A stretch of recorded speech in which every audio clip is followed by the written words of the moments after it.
gotta go and get to win and not conquer. I had to go out and get it without a sponsor. Kept it real, never crooked, yeah, that's honor. Now I can go out and get it how I want to. Hashtag bless, I choose.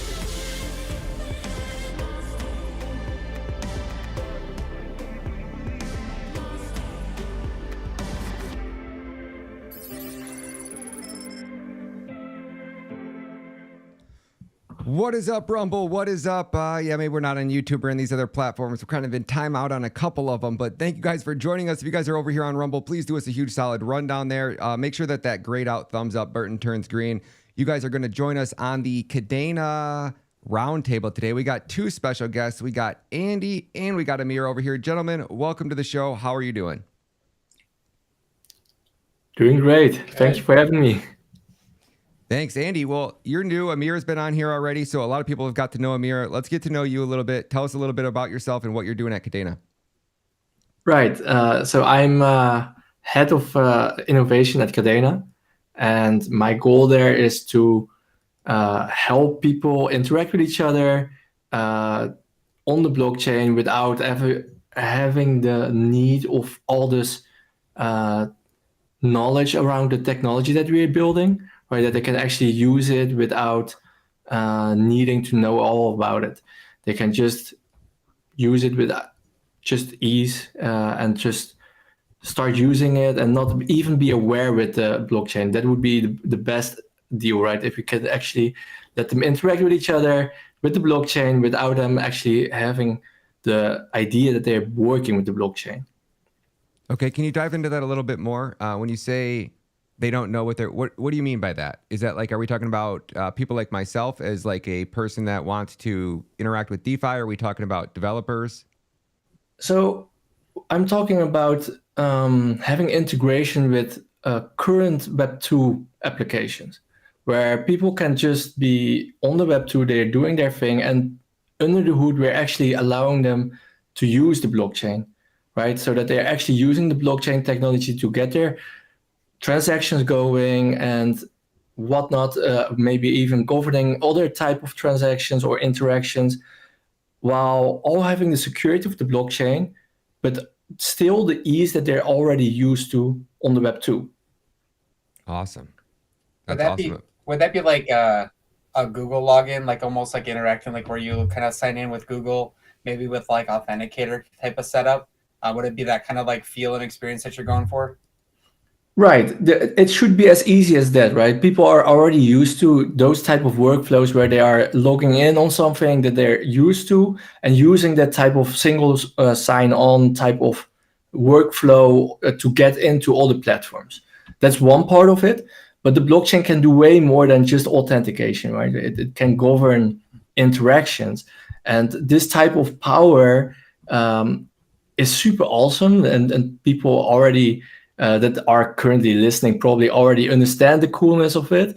But for people that don't know about blockchain yet, they kind of feel too daunting to actually start working with this, because it's you have to start making a wallet, and then they have to learn all those new terms, and it's very daunting for new people. And we want to make it such that they don't even have to be aware of the blockchain, but still be able to interact with it.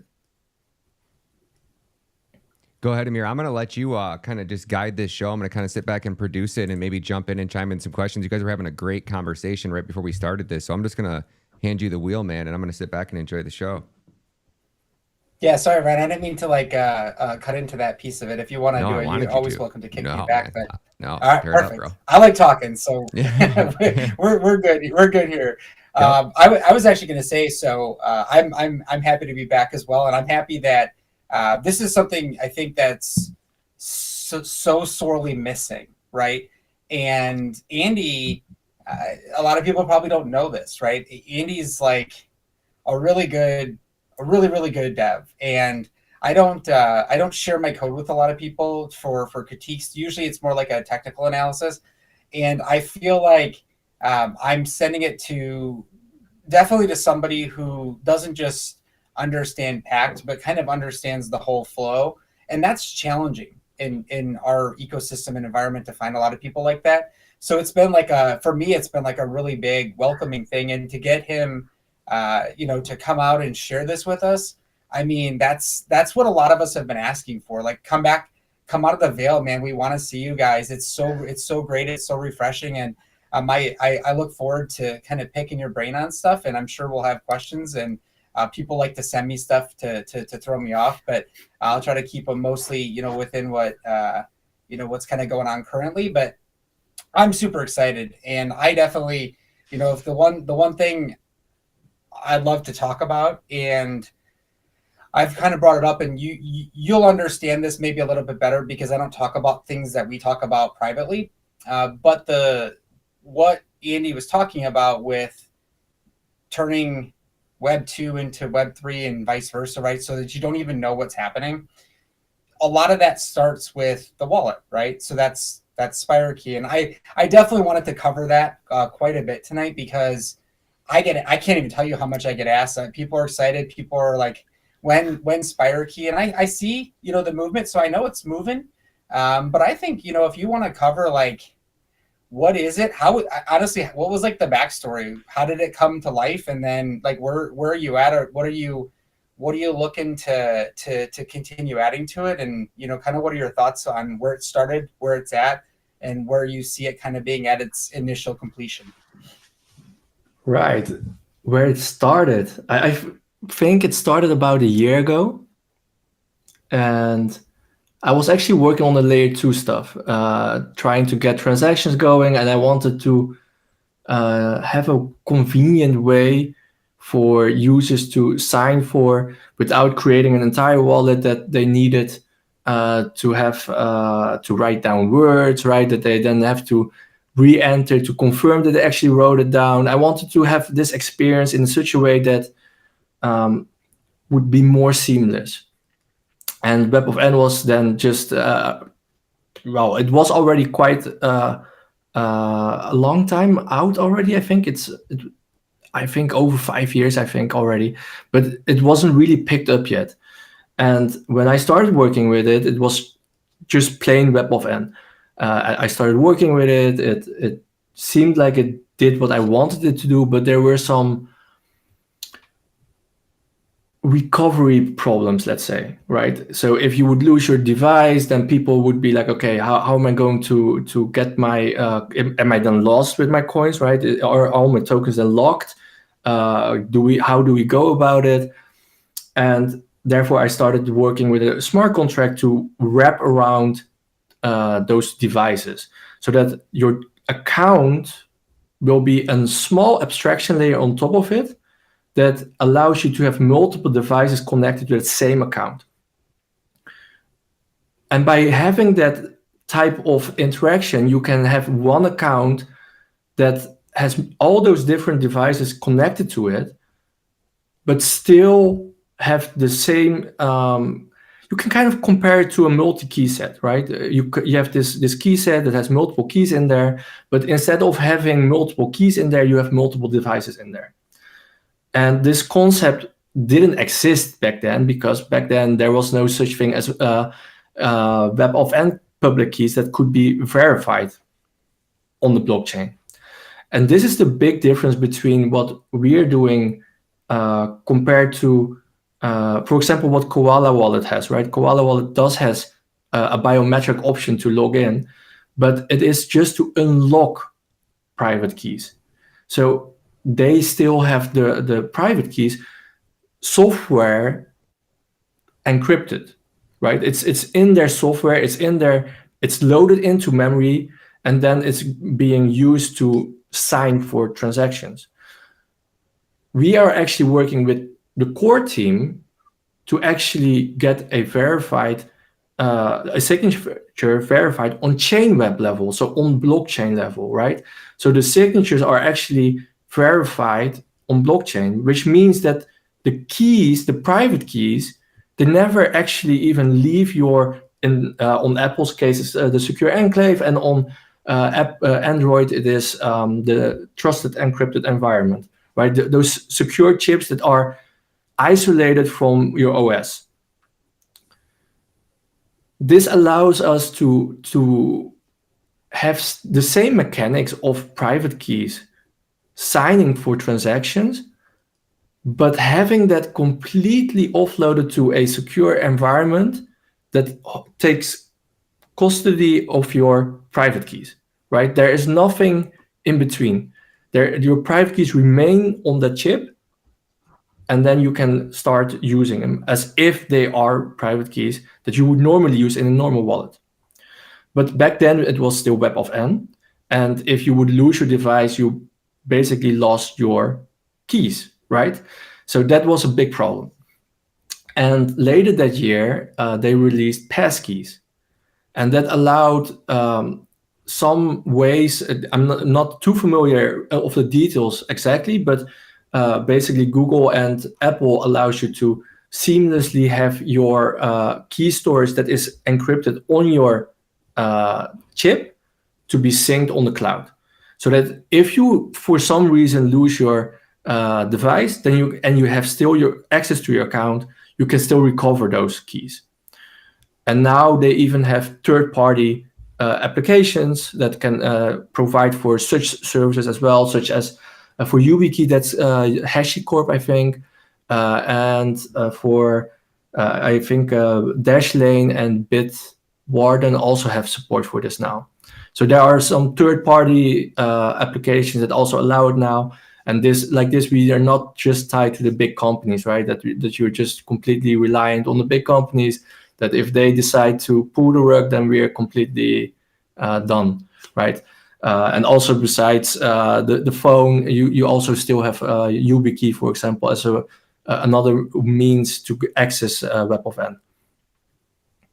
Or your device itself, right? If you have a fingerprint reader on your laptop, for example, that's also one way of gaining access to that. That's how I use it. It's for anybody who hasn't seen Spire Key or WebAuthn, whatever you want to call it, it's cool, right? Because on one hand, I have tested it with my MacBook. I tested it on my Windows PC to use the local Chrome, to use the local system. I've used YubiKey, and it just picked it right up. Like there was nothing extra you had to do. And then obviously the cool one, right, is you use your phone. And so I've been playing around with those settings and kind of just seeing, how far you can push it. Every once in a while, I'll hit a wall, just like it would with any normal wallet. And you do have to remember that it's still confined, and you still have to have security. So you can't just leak everything out. But it's a really nice experience from a developer standpoint. You're accessing what's more like a direct link to Chainweaver, right, or Chainweb. And so what's cool about that is it doesn't, like, for example, I do a lot with, and I talk a lot about Wallet Connect and the headaches with Wallet Connect. Now, it enables us to do things we couldn't do before. So I'm not complaining about the technology, but it is clunky and it has pitfalls. And I actually can't remember how long it took me to get the initial Spire Key connected to one of my kind of demo sites. But it was like weeks less of headaches and time. And so I was really impressed with it. I've really liked working with it. There's obviously, like everything, there's still improvements to be made. There's still things to be done there. But from a user experience, if you're first time coming in, I would say it's a pretty easy experience, right? And not having to go through a full setup is nice. It's interesting. And so I'm excited for it. I'm excited to see where people take it. I'm, of course, going to try to figure out how I can get it to work in things like Telegram and Discord, because that's what I do. And, I don't know that I can, but I'm pretty sure that I can. And so I'm going to figure out a way to do it. And I think what'll be cool is to be able to see now what that looks like. And then the cool thing is what I've actually been waiting for was to use it for multi-factor on Twitter, right? And so if I wanted to enable accounts on Twitter and store some type of information or access for them, I could, if I can't use this as a primary, I could use this as a really good secondary authentication as multi-factor. And I think it opens up the door for things that people probably aren't thinking of right now. But it does give you true on-chain multi-factor. So you don't have to hook up Google Authenticator. You don't have to hook up Apple, products. And you actually don't have to go outside of the wallet, because you can have multiple signers, multiple devices attached to it. So it can actually handle its own multi-factor, which is really kind of cool and unique, right? And I get the tech side of me gets really excited, but what that means for people is you don't have to have, you don't have to have like 10 different ways to sign into something.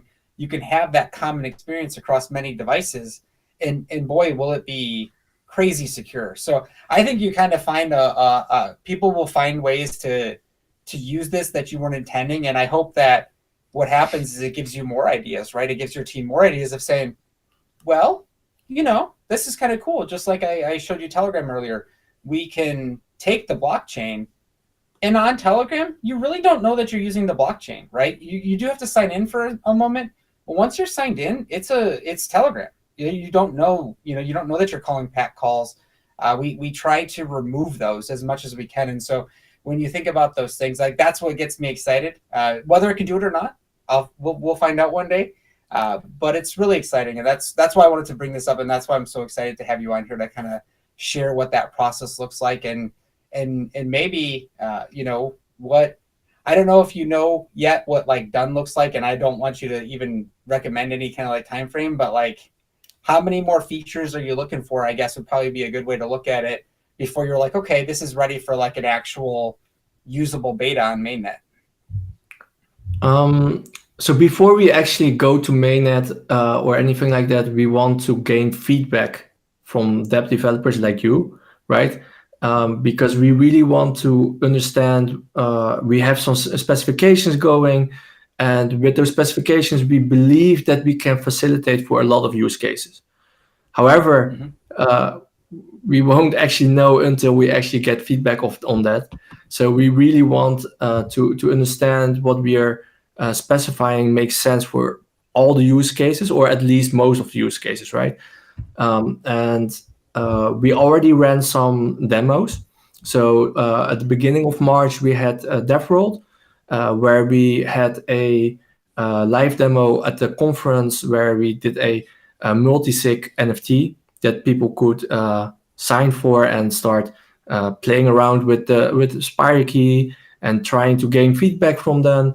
And what we noticed there was that people were seamlessly just creating wallets left and right. It was like a super seamless process. People were not even aware that they were creating wallets, especially the people that were already familiar with blockchain, that were already, for example, on Ethereum or other blockchains before and have created a wallet on those respective blockchains.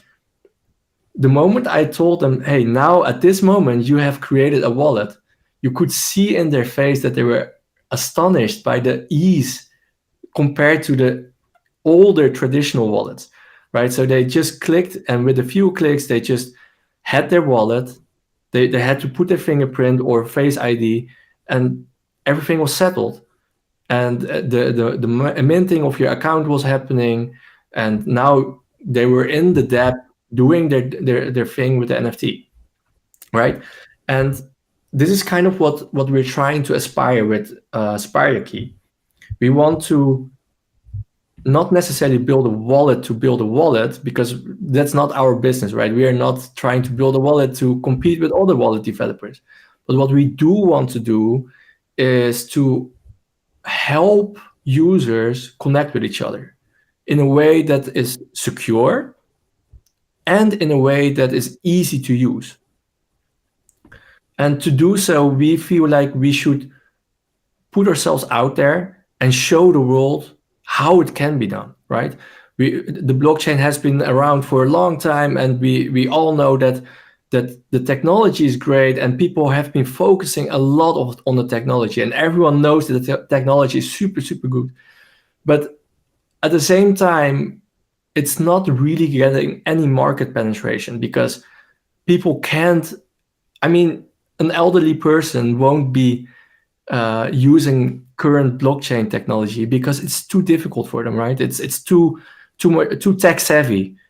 And what we want to do is bring it down a few notches so that an elderly person can just grab their phone, do their thing like they're used to on the web 2, and underwater, it's making use of all the great technology that we're building.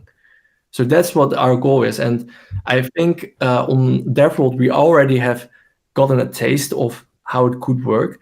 And we already, because DevWorld is more of a Web2 oriented conference, and we got a lot of great feedback from people who didn't had any experience with blockchain yet, but also from people who were actually very into blockchain, and they were initially very skeptical around this whole idea. But after using them, you could really see that they were convinced, okay, this is something that is going to be game changing.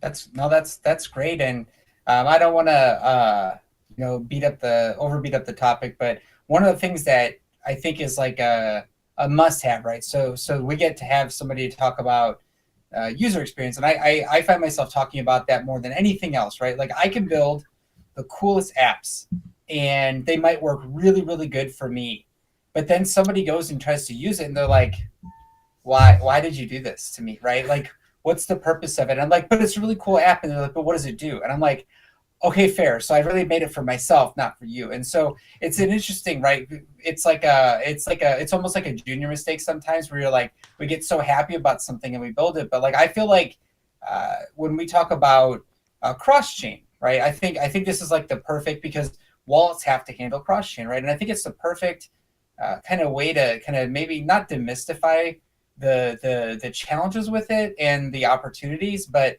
what does it look like? What have you guys found from you guys get to look outward, right? And we look inward, and we're like, hey, cross-chain is tough, it's a bad user experience, and you guys get to get this feedback whether you want it or not all the time, right? And you're hearing this, and it's like, and I see movement now, I see more happening with cross-chain and what that means, and using multiple chains. And to me, that just signals that maybe we'll have more chains one day. Maybe not, but at minimum, how is that changed for you guys from a strategy standpoint? And what are you guys kind of seeing coming up over the horizon that people could look forward to and potentially provide feedback for? Because you've got the audience of people who, looking at a lot of the people who are in here, they're the ones who are going to test this, right? And so if you wanted to say, like, here's where we're at, here's where we're going, here's what we're going to need help with, like, you've got that audience right now that that's into this stuff. So I'm curious myself too. I peer into it a bit, and I've certainly worked on a few things that I don't really share a lot of, but my idea of cross-chain is probably different than yours, and I really want to hear kind of what your take is on where we're at and where we're going. So my take on this is that cross-chain should be something that an end user should be blissfully unaware of, right? So an end user should not be aware of this whole idea that there is even a multi-chain. For an end user, it should be completely seamless. They should not even know that it exists. A dev developer is less, it needs to know a little bit of it, right? It needs to know, okay, if I'm going to deploy a contract, I need to deploy it on at least one chain. Ideally on all chain, and then we can somehow load distribute it and stuff like that, right? But even in the worst case scenario, I will just choose one chain. So I at least need to know that I have to deploy it on a chain. And then I have to make a conscious decision of choosing the right chain that is maybe the least congested. And like this, I can at least mitigate some of the problems. In the future, I hope that we will actually be able to do some load balancing, but more on that maybe later. But how I see this is that the wallet should actually abstract a lot of this logic away from both end user as well as for dev developers. So we're actually building inside of Spire Key, or we're not there yet, but we're already having some proof of concepts running on that, to abstract a lot of these transactions that otherwise would have to be handled within a smart contract of a dev developer into the wallet itself. So imagine that we have, so let's say I'm on chain 14. I have 100 KDA on that chain. But now I'm going to your dApp, and your dApp is on chain 8. And on this dApp, you want to sell some NFT to me, right? But I don't have any money on there. There's no KDA on there. What I ideally would want, I'm just going to your dApp, I'm going to log in, I'm going to connect my wallet.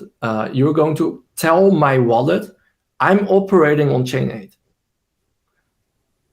My wallet then realizes, okay, you don't have an account yet. I'm already going to copy your account from chain 14 to chain 8 so that it's already prepared. Great. Now on the dApp, I'm going to browse through your NFT catalog, and I'm like, hey, this is an awesome NFT. It cost me 50 KDA. I want to purchase it. And now I'm going to prepare my transaction in your dApp. It goes back to my wallet. And in my wallet, I realize, hey, there is not enough KDA on chain 8. I need 50 KDA at least on chain 8 in order to make this purchase. You know what? Under the hood, I'm going to prepare some additional transactions. I'm going to queue them up. And then once all those transactions are handled, I'm going to transfer KDA from chain 14 to chain 8, do the cross-chain transfer, create the SPV proof, do all the things that is necessary. And then after all that has happened, we'll execute the desired transaction, right? So this whole concept of abstracting away the chain can be done by a wallet, because the wallet knows what has to be done before the actual transaction has to happen. This might not work for all transactions, right? This might work for the transaction we just described, but these type of ideas that a wallet would take care of these type of responsibilities could be very, very strong. So we're venturing into those type of scenarios where we can hopefully abstract away for the end user, but also for dApp developers, so that when a new dApp developer comes into play, that they don't have to be overburdened with the knowledge of all those different chains and, oh, okay, I'm just trying to create a cool app, and now I suddenly have to learn about all those different chains. This is way too difficult. You know what? I'm gonna search for something else, right? So like this, we aim to help both end users and dApp developers alike. No, that's awesome, and I think the closest we have to that right now is Link's wallet, and I know a lot of people like going in there, and there's when you go in there and you do like a swap on the dexes, right? You see your total balance, right? And after that, you could have your balance on whatever chain you want, right? And it takes care of it. Right now, the transactions can take longer, right? Because of cross chain and things like that. But it's a really, really nice user experience. And if we at least see that level of movement, better or the same, I mean, it's going to put you, the ability to not obfuscate the chains, but as you know, like when I build something, I'm generally going to build it for one chain. Now, I might take payments on all chains, and I have a backend that's capable of handling, money movement and things like that. But there's risk, right? So we want to keep this all on chain. So what does that look like? So far, I know a lot of people will probably give me grief, but I do a lot of my testing on links for those reasons, and it seems to kind of just work really well. And I'm hoping one day that all of our wallets will have those capabilities, because it's really a nice feature for users, and it allows the front end devs, right, which is what we need more of. It allows them to just rapidly scale these apps out, and building a front end for a dApp doesn't need to take that long, right? We're not building Google here, right? We're trying to get a product out, trying to get some excitement, trying to get some engagement, and honestly, that was one of the things that I feel like was missing for a while, right? We didn't really have much activity, right? We had I saw a lot of pack code going out, but not really a lot of front ends connecting to it, and I'm not sure why that is, but I'm hoping that we'll see, and I'm starting to get more questions, which tells me that more people are kind of coming in right now. And overloading me a bit. So if I don't get back to you, don't take offense. There's just so many people coming in and asking about Pact and things like that. So for for me, I'm excited. And really, when you think about, so what's the next kind of step? So you can move money, or move funds, you can do these things. Now, what we haven't really talked about a lot with Kadena specifically was, what does it look like from your guys' perspective? It's to me, it's easy, right? So this will make sense in a second. To me, it's very easy to deploy a contract. I've done it a lot. God willing, the next time I do it, I'll have no issues, right? And so we kind of take that for granted sometimes, where people coming in, it may not be as easy. And I know education is a big thing, and it's, education is coming. A lot of us are trying to help with it. And the next kind of step now is we've got these tools. We've got a market that's price aside, we've got a market that's more active right now. So how do we capture more users for our communities, right? What's the selling point? And I hate to say it, but I think it's provable, and it's a story as old as time. But tokens, right? And I'm kind of curious. I had some mixed results with launching one. The token itself is great. It works really good, and I feel like it really brought a lot of people back who've been dormant for a while. It brought some new people in too that we've never seen before. And I'm curious, kind of like how that kind of stuff you guys. I know you guys see that stuff, right? Because a lot of you guys will bring it up, but from your guys' perspective, like, does that tokens can be? We've had a lot of rugs. We've had a lot of scams. I talked about that on here a couple weeks ago. We've had a lot of those, and one of the things that our group is working on is, and I will give an update on this before we're off tonight, but we're working on a token generator. So we have a token generator. We're working on the front end for it right now, and Squeegee, he built the Heron Heroes site, and he's doing the token factory essentially, and I couldn't be more excited, right? That thing is, we want to get that out, and I saw some movement on it today, so I'm really excited. We've been working on fixing our staking issue and taking extra care and caution before we re-release that, and so we kind of got a couple things cooking, and I'm working on games. But from a Kadena perspective, so that I might be working on a game in Telegram. I might be working on a game where you access it through a web browser, right? I'm not going to do a game where it's on your PC. I'm just not going to. I'll leave that to the other professionals to take care of that. But I want some quick wins so that our community can compete with other communities. Our community can compete within itself, and that's cool, right? But we have to have a community. So from a strategy standpoint, from a token standpoint, hearing that somebody's working on a token generator, right?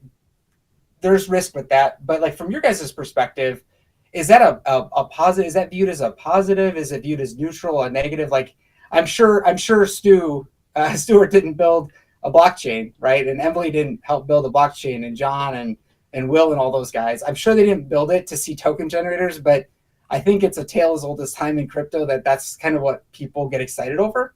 So I'm curious about that versus like the things, not necessarily talking about DeFi, but like what's coming over the horizon, kind of connecting all these pieces together. Do you have any, not necessarily insight on that, but like what's the sentiment around that kind of stuff going on right now? Because, for me, I'm not going to keep releasing tokens, but I do want to make it easier for people. And I'm kind of curious, from a developer standpoint, you hear that, and I'm working on other things too.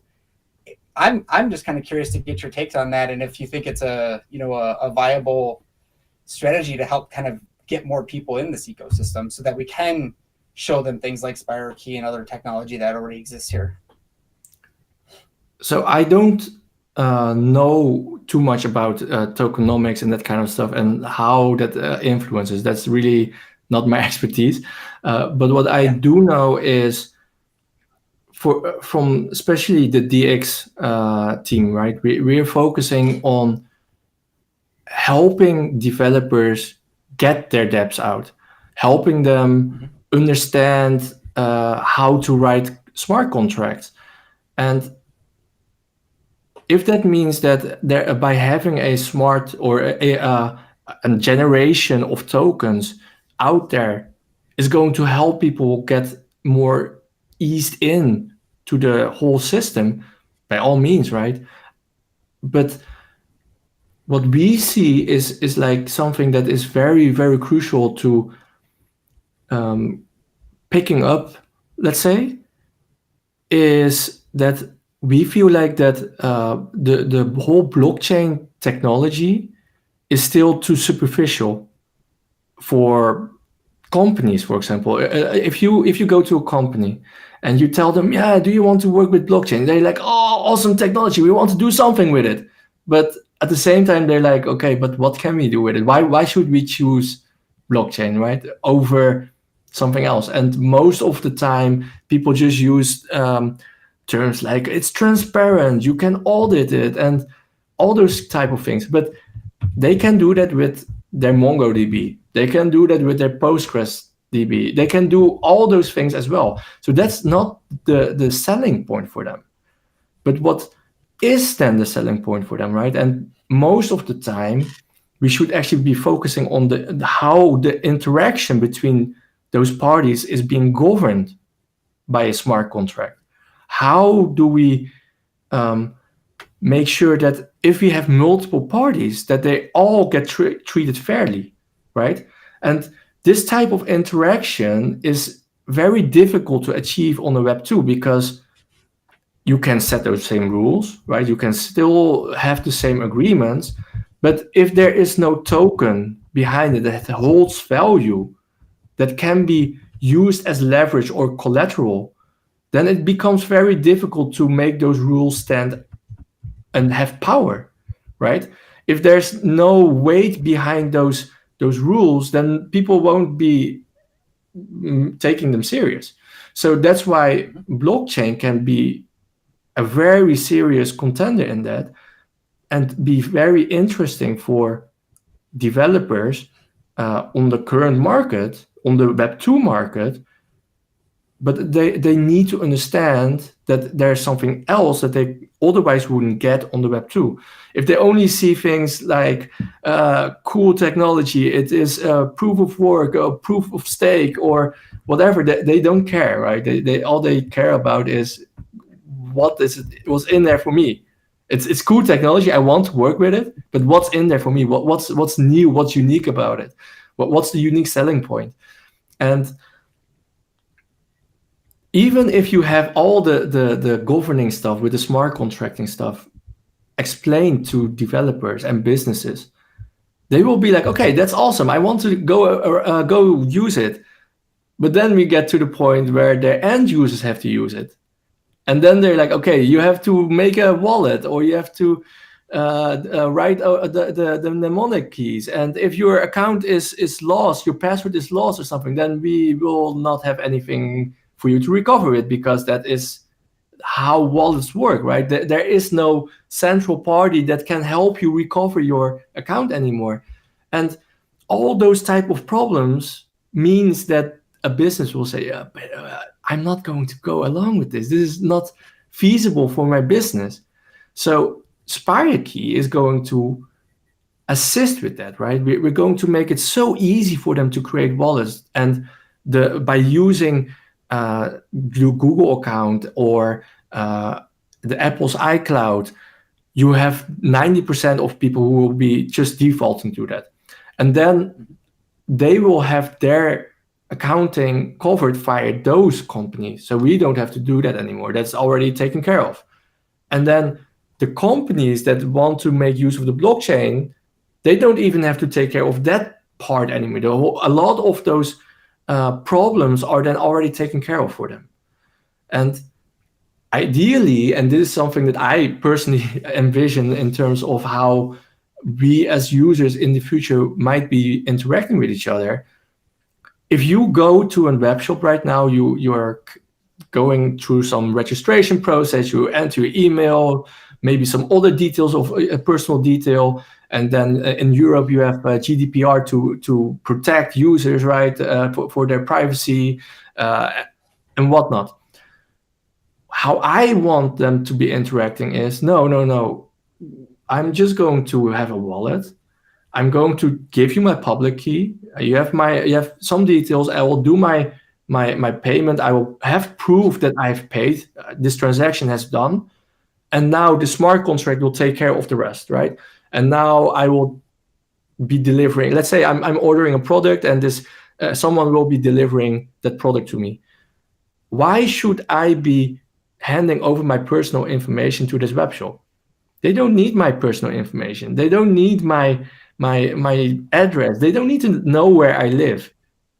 The person who is delivering, yes, they need to know, right? They need to know where to deliver.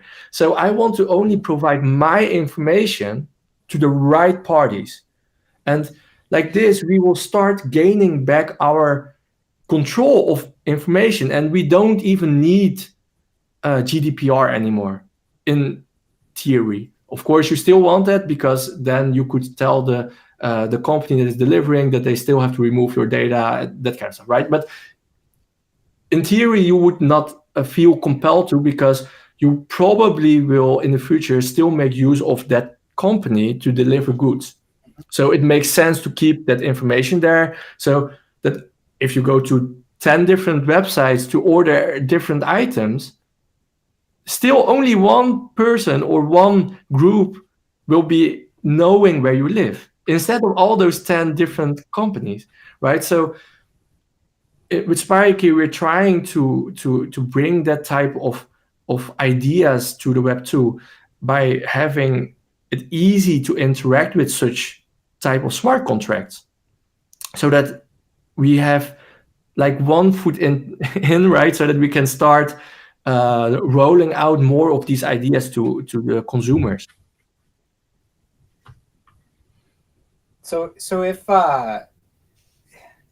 so business penetration has always been a tough subject in the crypto space, because you really have to have somebody who wants it, right? And I've talked about this before. I've done a lot of just pop-up streams on Twitter, on Twitch, on YouTube, and one of the things I like to talk about there is I have a business background. I have a high-level technical background from many years ago, and then I have a lot of leadership experience. And so one of the things we always talked about from in the finance space was we've been talking about blockchain for years, right? And everybody wants to know, like, how do we use blockchain? Well, I think there's a difference, right? I think that in that space, private blockchain makes a ton of sense, right? You could pay anywhere from 20 to 50 million a year for licensed use rights for a backend, a core system, right?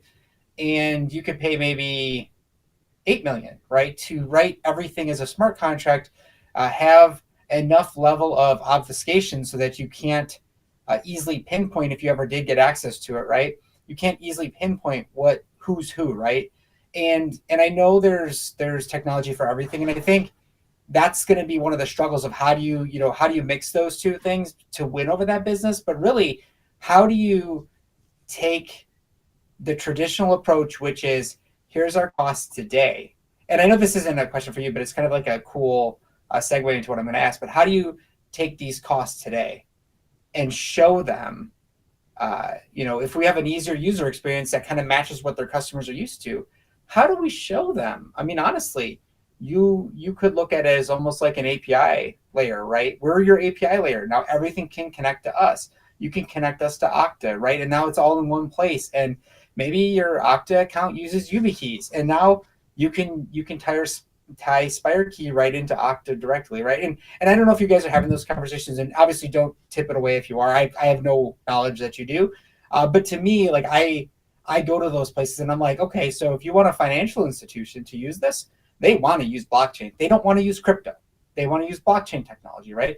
So how do you come to them and kind of meet them and say, you can keep this stuff? And I think of like OPAC, right? Would that be an alternative, right, where they could, start using those things, right? Where they don't have to worry about obfuscating that data because it's already impossible to know, right? Or nearly impossible.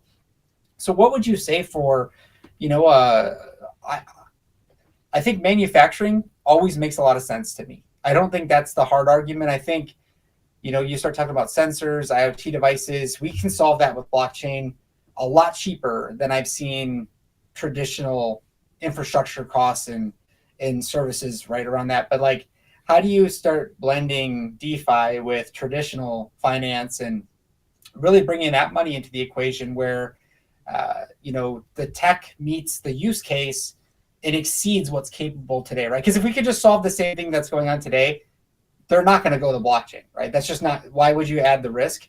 However, if you can say, we can keep your data secure, we can provide you this service, and now the user experience, it can all go through our service, and it's a one-stop shop. You are like the one touch. I always wonder, like, what would it take for, not necessarily, whether you guys would ever do that or not is a moot point. What would it take for crypto, like a blockchain, to really identify that use case and build it out? Like what would a timeline like that look like, so that you could go in there and say, here's your system, you're paying $25 million a year today, you could do it for 5, and here's how you would do it, and here's what it would take to secure it, and it can be private or public. Like what would that look like from like an overall vision, and how you could, you know, leverage something like Spire Key to kind of make that initial entry point easier for people? So I'm not sure in terms of cost, if that is even the... Don't worry about cost. Yeah. But the reason is I don't feel like that is the main selling point. Regardless of cost, if there is an actual unique selling point, then people might still choose for it, even if it costs more on the blockchain, regardless if whether that's true or not, right? But what I feel like... So personally, this is something that I personally believe. I think that at some point we will have like 10 to 20 kind of like white labeled smart contracts that are plug and playable with each other. Like, for example, I have a smart contract that is handling deliveries. I have a smart contract that is doing the insurances. I'm having a smart contract that's doing dispute. And all those type of smart contracts will then be generically available, and they will be plug and playable, so that you at some point will get businesses, and especially smaller businesses that are like indie developers or indie companies that are just like very small and don't want to have a high initial initial cost, right? Where they have to go to a lawyer and to a notary to set up all types of documents in order to start working with another company, right? Usually when you as a company now want to have a delivery service, then you will have to go to that delivery service and you have to start doing some paperwork, and that costs money. All that cost can basically be transferred to a smart contract that is doing the exact same thing, governing the exact same thing, but you don't have that initial up cost, right? It's just paid by gas fees. So that is way easier to get into. And then additionally, the gas fees on Cadena are really low. So that's like how many contracts, or how many times do you have to successfully purchase something or sell something in order to make up for the cost that you would otherwise have to pay for the lawyer and notary, right? By the time you actually get to that point, you are already in a success story. So that's a good thing, right? So it doesn't make... I don't feel like it is something about the cost per se. It's more about, okay, what can we offer them? What type of features can we offer them that they currently can't get, right? And mainly, I believe the interaction between anonymous people, how you can get that in a fair and easy to understand way, that is something that is currently on the Web 2 practically impossible. Because everything on the Web 2 is just authoritarian, top down. It has to, if they say it is correct, it is correct. If they say it is incorrect, then it's incorrect. And the only way to fight that is to go to court, right? And with the blockchain, you can start leveraging different type of ways to gain trust, like putting collateral down or other types of things, staking.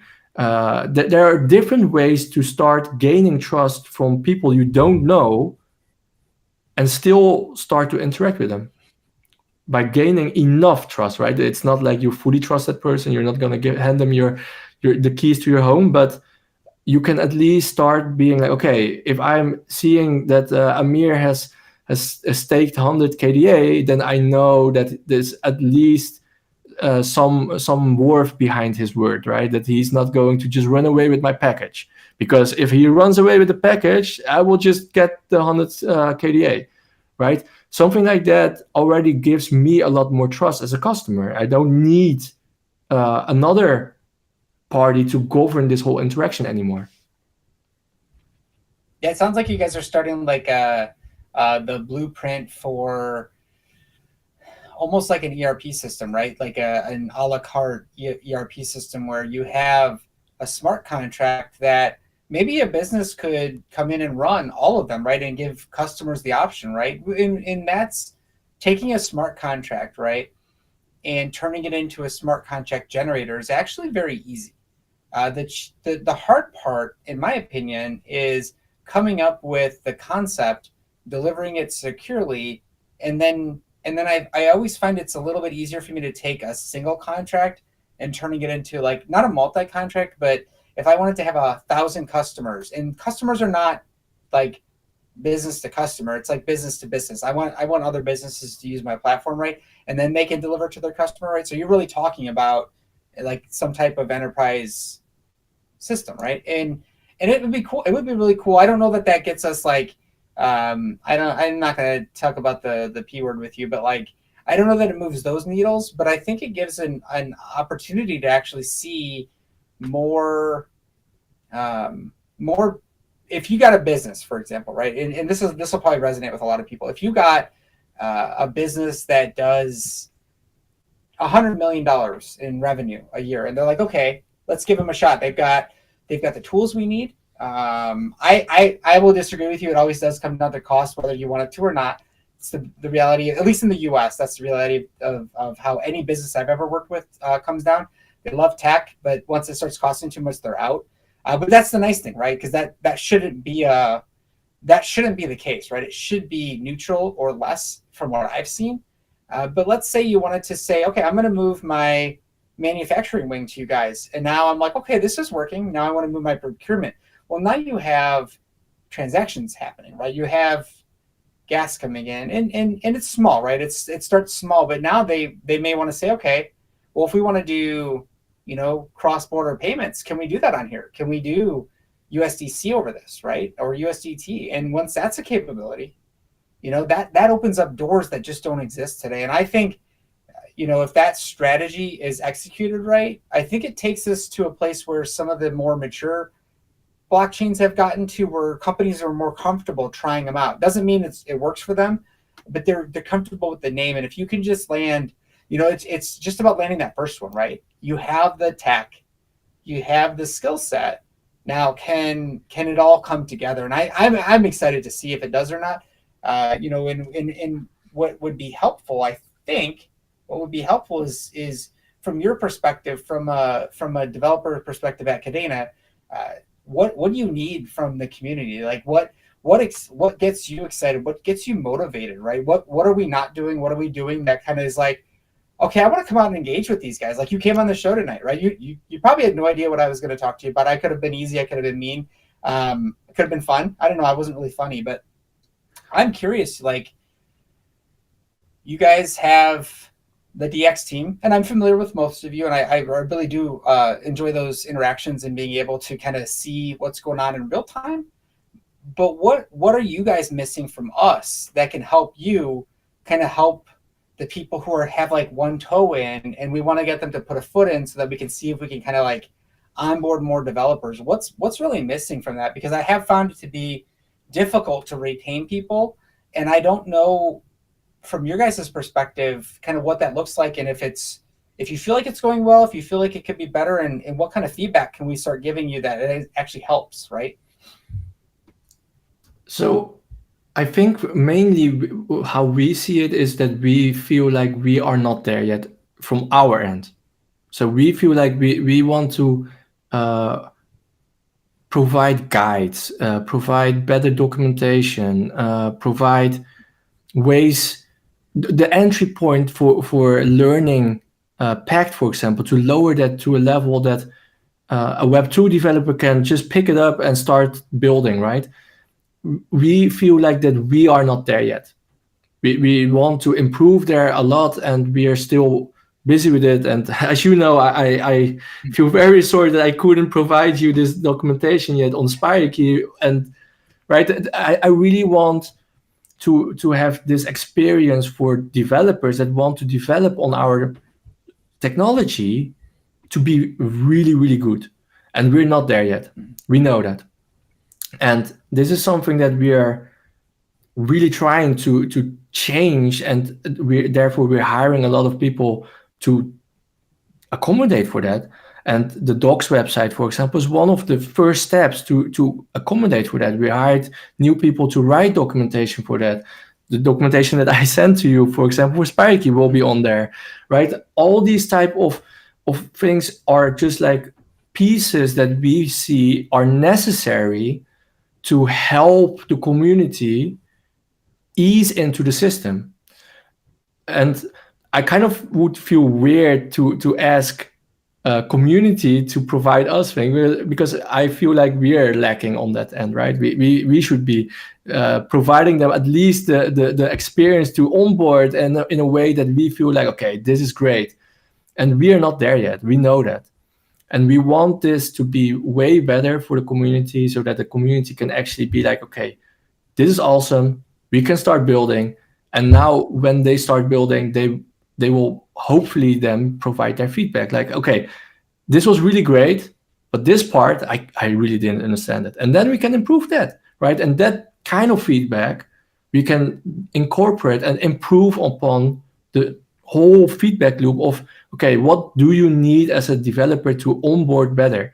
And that's the whole reason that DX is there, right? DX is, the whole team is there for this whole purpose, to improve the onboarding, the whole experience of a developer that will be developing for Cadena. And we're not there yet, we know that, but we will hopefully get there. Is there if you guys are just joining us, if you guys could do us a huge favor and smash that like button. We got like 78 people watching, so that's kind of a big show over here for us on the Cadena Roundtable. So smash that like button. It's just like, especially on Rumble, sometimes you got to hit it twice. It's grayed out. It's really weird over here. But if you do, it'll really start to push this content. And the more people we get in here that are holding Cadena, the more people that are going to want to hold Cadena if they're not right now. So hit that like button for us, and I'll give the floor back to you guys. Thanks, Ryan.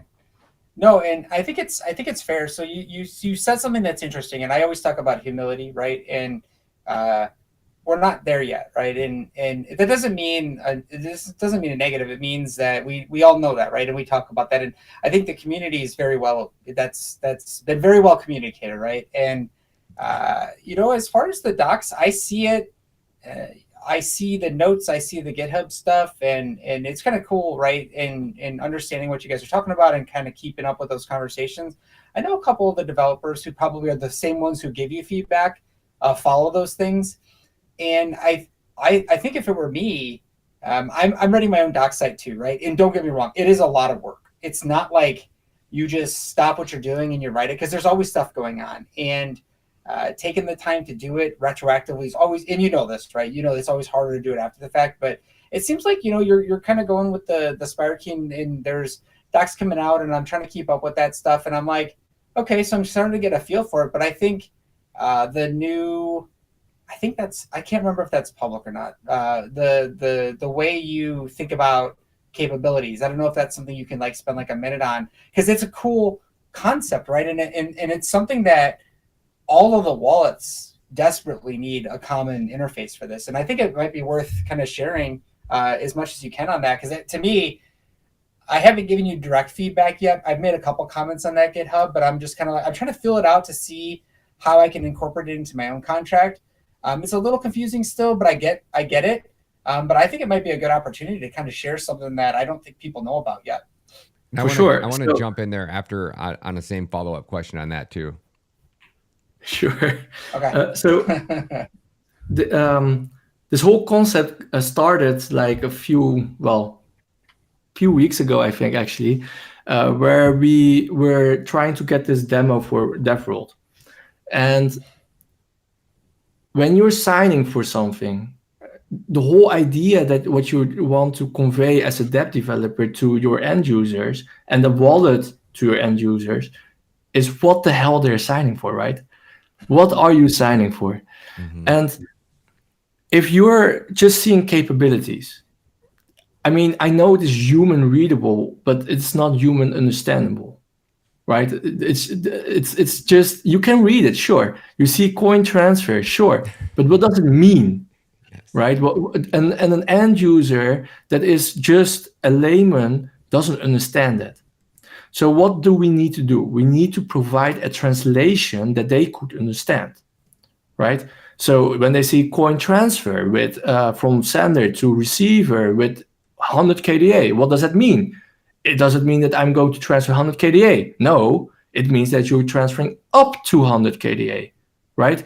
So there's like these type of nuances that a contract developer would know because they built it, right? They build this contract. They know what this capability is supposed to encapsulate. So they can provide a translation for this. How the whole technique works in terms of securing this will be in the KIP. But so I'm still writing that up. So that's what Amir is talking about. And also we're still testing out if it already is all encompassing in terms of features, right? But what we already have covered right now is that we are able to provide translations from a contract point of view in multi-language, of course, because if it is in Arabic and I am not speaking Arabic, then that doesn't make any sense, right? So it has to be in the language that the user is expecting. It has to be on a specific capability, right? And it can't be just on smart contract level. It has to be on capability level. And ideally, the parameters of that capability has to be part of the translation, right? So it has to be somehow incorporated. And besides that, we, at least from Spire Key team, we feel like that's not enough. We thought, okay, we have capabilities, sure, but it's kind of like consent, right? You're either accepting something or you're granting something. So you're either like when you order a product, you're as a purchaser, you're a customer, you're purchasing something and you will be accepting a product, but you will be granting the consent of I will be paying X KDA, right? So we want to separate those type of consent for the end user so that they can have in one glance easily separated and easily understandable. Okay, this is what I'm getting. This is what I'm losing or granting or giving away, right? It's leaving my possession. And by having those type of, let's say, consent buckets, we will allow a user to more easily understand how that works. But how do we get that information to the wallet, right? So that we need some metadata around the wallet that, or not, sorry, not the wallet, the smart contract that will dictate, okay, we have this capability, and this capability is supposed, when the signer is going to sign for this, that means that the user is accepting something, or that the user is granting something. And like this, we can help users understand from a smart wallet, a smart contract point of view. Then you have dApp developers that also want to help their users, right? So in the case of ordering a product, we could maybe scope certain capabilities to allow dApp developers to customize, right? So that we say, okay, only this specific capability, the order line capability, for example, that one, a dApp developer can customize. They can provide their custom text that is associated with it, so that a user in the wallet can confirm, okay, I'm about to order pizza, right? So, or I'm about to order something specific. And like this, you can confirm in the wallet what you're purchasing. And there is a whole mechanism around the safety part. I'm not going to explain it in here. There will be a KIP describing this whole safety part, but it's still in the works, and we're still checking out if this actually works. But so far, it looks good. Ryan, you were gonna jump back into your show. I suppose I can invite you back in. You don't mind if I ask something, do you? On these, I had actually two questions, but I came up with the second one. I'll ask that first because it kind of is relevant still. Is it possible that once you guys have these documents documented, like where there, I mean, there's people out there that are literally putting like Hitler speeches in and having them translated to English now. Like this AI stuff is crazy. How hard would it be for AI if it's able to do all these things that we're seeing with movies and stuff to have it translate this code for you guys so we could get Kadena people coding in Pact in every language in a very short period of time, or is that unrealistic? That's a good question. I don't know. So indeed, AI is really, really strong right now, right? And it's getting stronger as we go. Wild, man. So I do feel like it's definitely possible, right? That we will have, let's say you're very good at JavaScript, that you might be able to just type out your JavaScript intentions and then have it translated into Pact, right? I could imagine something like that happening. It would make sense to me that AI at some point is able to translate your intentions from one language to another language, right? All it needs to know is how to translate that intention into code.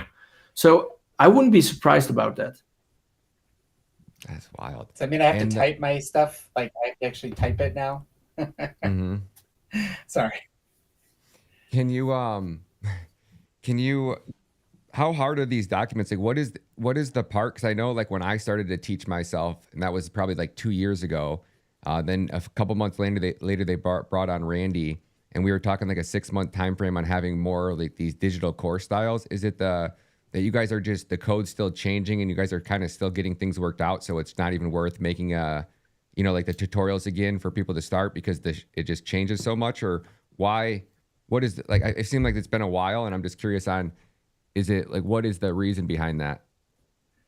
So yes, things are changing as well. Like, for example, Spire Key is completely new. That one is for sure changing a lot, right?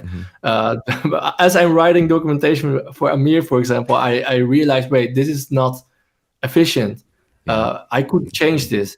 And then I change it, and then it is better already, right? And then the documentation is basically already outdated. So that's why that part is very in flux still. Some other parts of it, and I believe, I'm not entirely sure, but I'm fairly sure that there is an initiative going on to revitalize, let's say, the whole academy. That we're hiring someone specific for that, just to get that up and running again. Because from the DX side, we feel like, okay, it is very important, but we also see some other things that are way more important, way more pressing at the moment than the documentation itself. So that's why there's like, we need to make some decisions, right? There's priorities, and we have to make decisions in which of these priorities is currently the most important. For Spire Key, for example, I know more about what the priorities are, and there we are now nearing the point of, okay, we have the features on the level that we know is usable, right? That Amir can start using them to sign for transactions in his dApp. It's not in the stage yet that Spire Key is like end user presentable, right? It's not in a state where we're like, okay, all the nitty gritty details of account management has been worked out. No, that we're not there yet. But where we are is we have the signing there, right? It's explaining users what they're signing for. It's explaining users how to go through this whole process, how to create a wallet, etc. And this part we want to get to the dApp developers as soon as possible, because this is the part where we will be defining the specification between how a dApp and a wallet will be connecting, how the dApp and the smart contract will be interacting, how the smart contract and the wallet will be interacting. And this part is crucial in terms of setting out a standard that is agreed upon within a community, right? Because then if we as a community agree upon this, then we will basically leveraging the strength of a unified process that everyone will be using. And then we can have dApps use that new standard and integrate with it and benefit of all the things that we have thought about, right? So that's why we do value the documentation right now very much to really have dApp developers start using Spire Key. We know that it's not ready for public, but we want feedback. We need feedback from dApp developers, from wallet developers, in order to confirm what we're specifying makes sense. I think that's great. And to your point with the documentation, don't go overboard for me. The only thing I like to, by now, I like to just go in there and tinker. But it has been helpful, right? And Albert's provided me some as well, because the cool thing is, right, you guys work on Spire Key, he works on Kadena.js, and I'm fortunate to be able to pick your guys' brains. And I try not to bug you guys, but like every once in a while I'm kind of like, either I'm really messing up or something's missing, right? And it's kind of cool to be able to give that real time. It doesn't work as well giving you that feedback on GitHub because it's just not transactional enough, right? I don't know if it's a problem, and I don't want it to like raise to a problem. But sometimes I've actually found the process kind of going through Spire Key to be the most engaged I've been on any of the projects you guys have worked on. I guess that's not fair. I talked a lot during the Marmalade with the team working on that. And so, through this integration, it's kind of interesting. It just seems like it's, if you want to get involved with it, you can. You just got to be able to commit some time, right? Because it is time, right? You have to be able to know how to build things without a lot of direction. And so I know there's a couple devs in our community that play around with these things, and they've been asking me questions on Spire Key too. I'm almost wondering if there's like a feedback vacuum that's not making it to you guys. But definitely, I think there's probably more developers than you guys know who've been tinkering with this, and probably more than just like connecting to the wallet. I think some are trying to connect it to their apps. And so, I don't know. There's a thought process behind when to document, right? When does it make sense? And so you do like you document your infrastructure that is not going to change, right? So that you got your foundation, you can show how to make a connection, you can show how to call the wallet, right? And then there's the stuff that we know is going to change, right? And so you just really loosely define that stuff. Like it's like bullet points at that point. I've found it to be very helpful. The only issues I've run into, Albert came up with a really cool solution for, and while I didn't use what he did, it made my life, it saved me hours, right? Because he showed me the one little piece I needed to make a connection. And I think it took me like 15 minutes to sign my first transaction with Spire Key. I think it was 15 or 20 minutes, like from the time I added it, because it was all through Kadena.js, and it's just doing a simple web call, right? So I think when people start to realize what it can actually do, sure, to make it production ready, there's a lot more work that I have to do. But I found it to be pretty easy going. And through that, I'll be able to give you guys, and this is where I'm like, this is where the community, if they want to use these things, we have to be more involved, because what I don't want to see happen is just my feedback getting to you guys or one other developer, and then my use cases are all satisfied, but I don't speak for everybody. And so I'm hoping, like as a challenge, that if you're thinking about integrating this into your app, which I would recommend it, reach out to these guys. Maybe not Andy directly, maybe not Albert directly. Maybe there's a way to get a small group together so that we can get, hey guys, change number 3057 came through.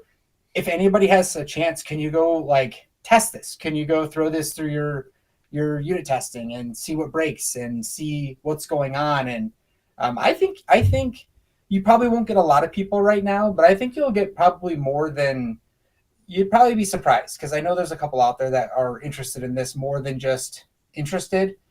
They really want to know how it works. And so I think there's a good opportunity there. And there's enough docs that they should be able to figure it out by now. I haven't really found any issues. And if it's science, it works enough for me that I'm not gonna beat it down too hard. So I'm excited for it. So for sure, if I would love more feedback, right? I'm actually talking with Mike about it just to see how we can best approach this, because I'm not that well, let's say, with the community, how to do this. I'm not that kind of person. It's kind of also even my first time on these type of interviews, right? So for me, this is kind of all new. So I'm relying on Mike to help me with that. And this is your first interview? Okay. Wow. Yeah. Dude, you're doing great, man. I had no idea. I thought you were on everybody's shows. No. Oh man, I'm honored, man. Thank you for making this your first show. It's an honor to have you, and you're welcome back anytime. You're not, I mean, you're gonna be like, oh, I'm never coming back, but no, you're welcome anytime you want to come back, man. You just got thrown to the wolves. Mike's like, hey, Andy, yeah, we're gonna send you on Matta's show. Have fun for your first show, sucker. The whole Cadena team's probably I said I watching, wouldn't bite. like joking around at the team meeting. No, it's 2 a.m. So Andy got up at 2:30 in the morning just to come on this show, just to help share this information with you guys. So make sure you guys swing over there and follow him over on Twitter. And I know I want to be respectful of your time. I could literally sit here and listen to you all night. You guys want to go for another 5 or 10 minutes, or you guys want to wrap it up? It's up to you guys.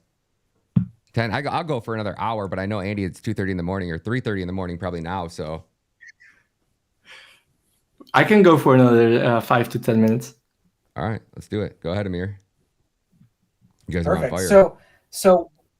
So one of the things I actually showed, I want to switch gears for just 1 second. I showed Andy earlier, and we kind of talked about it before we jumped on here, is one of the things we're working on for our Heron project, which is kind of like taking what I built for Cadena AI, however people want to say it, right?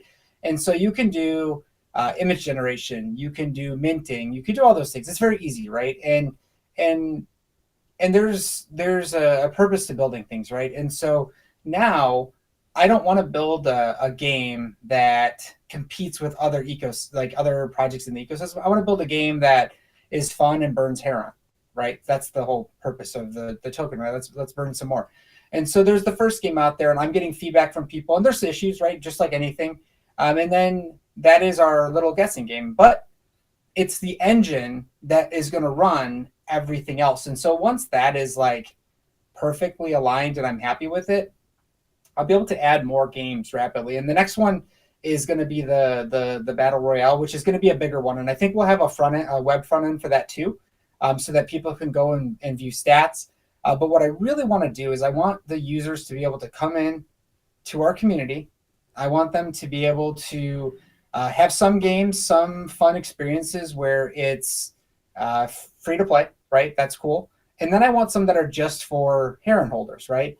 And I've taken the idea of when you enter into like the battle game, it's a 21-day season, and you're going to mint essentially an NFT character, and it's an entry fee essentially. So if you want to come and you want to participate, because there are prizes, you have to come in and generate your character. And so there's a themed AI generator. And I know some of the people in the crowd, Andy Otter, dude's finding this stuff that I thought I disabled in there, and he's minting, not minting, but he's like, actually he did mint a couple of them, but he's creating these avatars that looked really good. And I'm like, where'd you get these from? And he's like, it was your tool.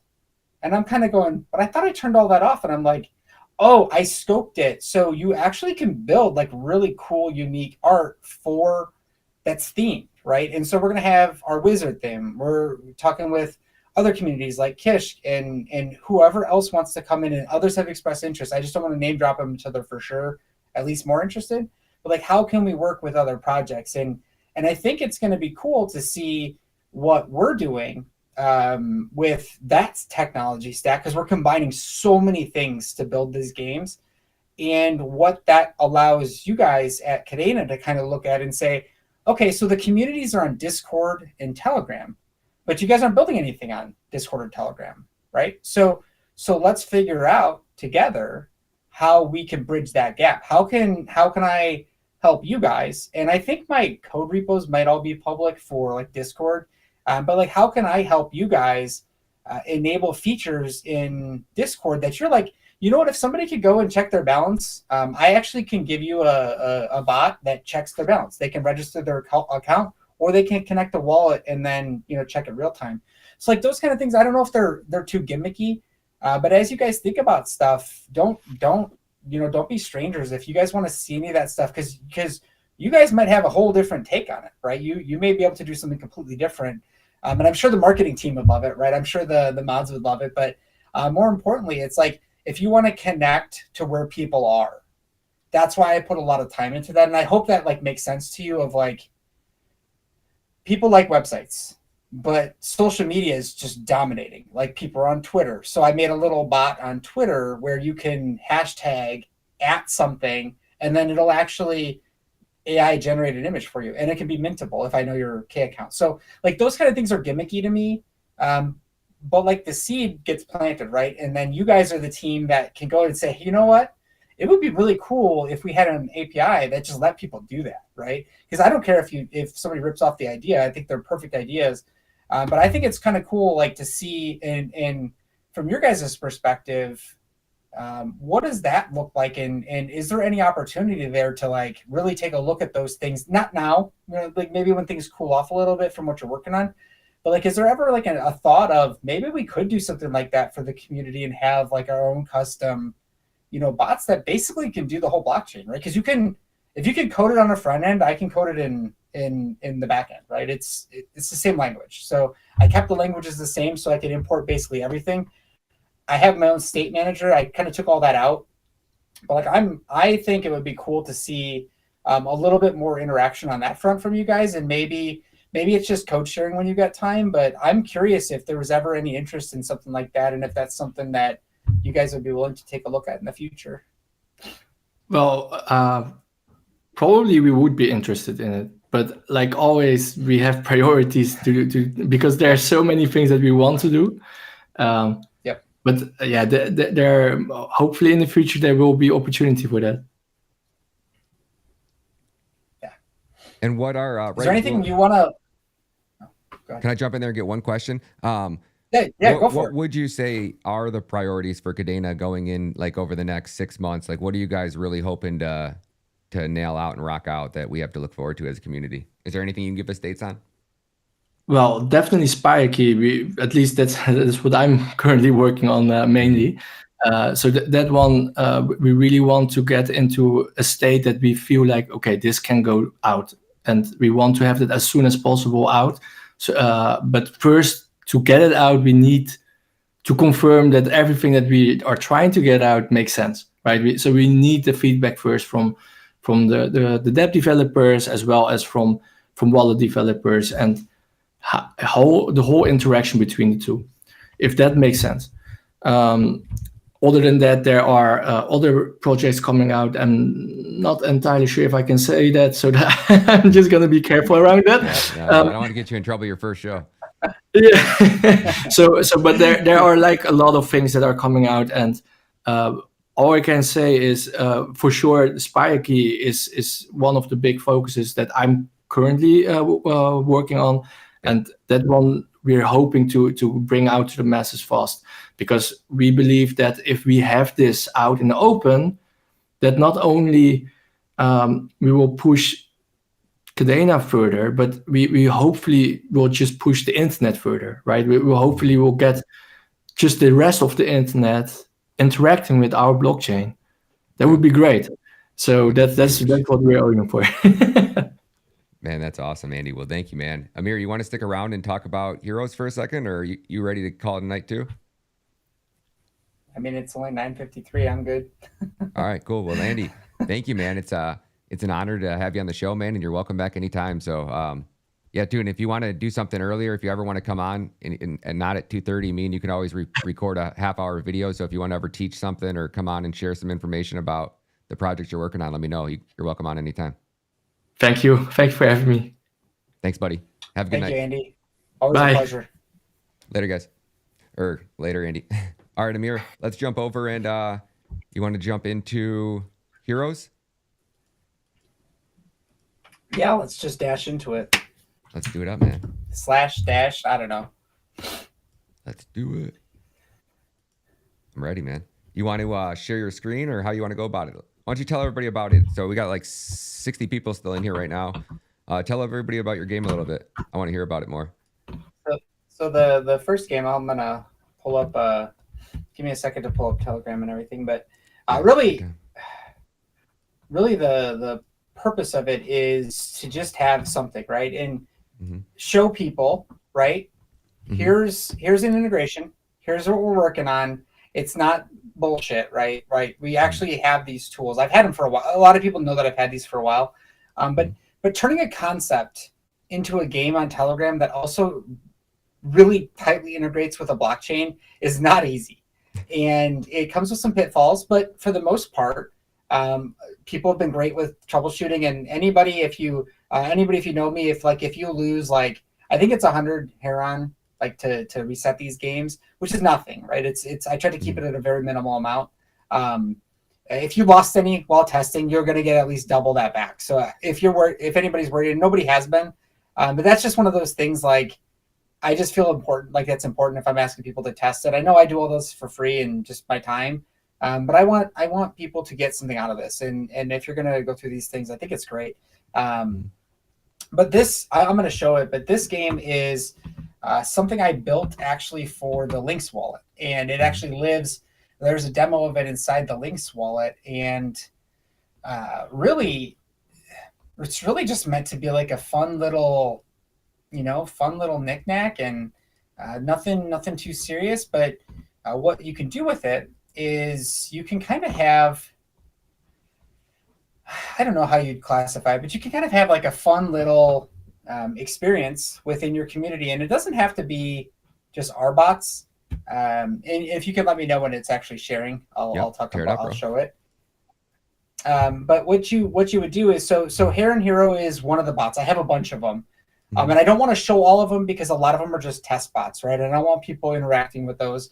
If you've been invited to them, you're free to tear them up.